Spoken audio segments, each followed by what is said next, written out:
Hello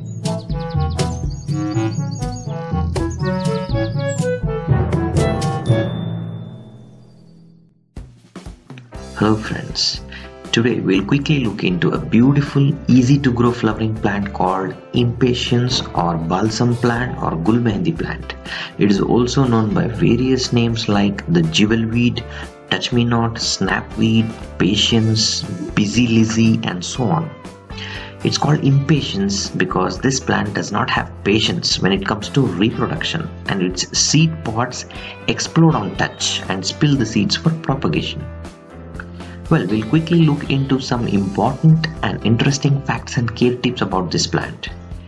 They are mostly annuals and some species are perennials. They can grow to a maximum height of 7 feet. They are sometimes called flower with a tail.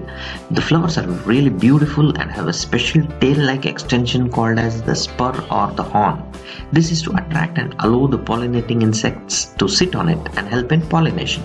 This again may be the reason it's called as the impatiens plant. Impatiens flowers can grow in partial shade or full sunlight. If it is grown in partial shade, gradually increasing the number of hours of sunlight exposure helps in adapting the plant to full sun, and this can increase flowering of the plant. Then the watering requirement. The balsam plant requires a lot of water. Do daily watering or else your plant will wilt.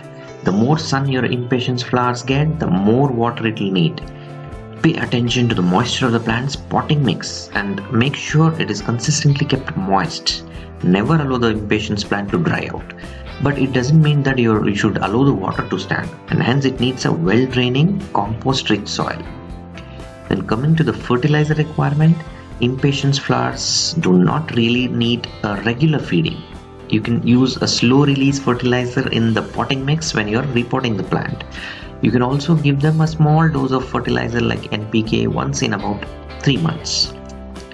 And they are susceptible to many pests and diseases like whiteflies, aphids, spider mites, caterpillars and powdery mildew, that is fungus. You can use neem oil spray once every 15 days as an organic solution to counter or even prevent these problems from occurring. Then coming to the propagation, you can clone impatiens by cuttings, and also it can be grown easily from seeds. Then coming to pruning, if you want a bushy look and more flowers, keep pinching the tips of the plant for accelerating the growth and increasing the flowering. Also perform deadheading of the flowers frequently to promote growth. If you are a beginner, please follow my Q&A playlist to understand what these terminologies like pinching, deadheading, annuals, perennials and so on mean. So there we have it folks, that was a quick episode on how to care and propagate impatiens or the balsam plant. If you like the video, please like, share and comment on the video. If you are new to the channel, consider subscribing. Happy gardening!